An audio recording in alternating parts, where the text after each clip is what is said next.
कराची मां ख़बर ईंदासीं। कराची पुलिस एहलकार बि शहरनि खां फुरलट में मुलविस हुजण जो इंकशाफ थियो आहे। अहम ख़बर अवां ताईं पहुचायूं पिया। जदमा पुलिस के ASI सरफराज नीगर का मोटरसाइकिल फुर कई है।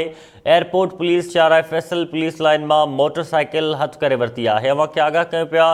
पुलिस ज़रियनि जो चवणु आहे त मोटरसाइकिल ऐं रक़म फुर कंदड़ पुलिस एहलकार के भी हिरासत में वरतो वियो आहे। ख़बर कराची में अवां ताईं पहुचायूं पिया। पुलिस एहलकार भी शहरनि खां फुरलुट में मुलविस हुजण जो इंकशाफ थियो है। एयरपोर्ट थाणे जी अदमा पुलिस के ASI सरफराज नीगर का मोटरसाइकिल फुर कई है। एयरपोर्ट पुलिस शारा फैसल पुलिस लाइन में मोटरसाइकिल हथ करे वरती है। टेलीफोन लाइन ते मौजूद है टाइम न्यूज़ के रिपोर्टर हबीब जमाली। वधिक तफ़सील मालूम कंदासीं। हबीब जमाली, कराची के मुख़्तलिफ़ थाननि तां अहिड़ा इंकशाफ थी रहा आहिनि। पुलिस एहलकार भी शहरनि खां फुरलुट में मुलविस हुजण जो इंकशाफ थियो आहे। गुज़िरियल ॾींहुं भी कराची के मलीरवार इलाइक़े शाह लतीफ़ टाउन में अहिड़ो वाक़ियो पेश आयो जिथे जेके माण्हू हुआ उहे बेगुनाह उते क़ैद कया विया हुआ।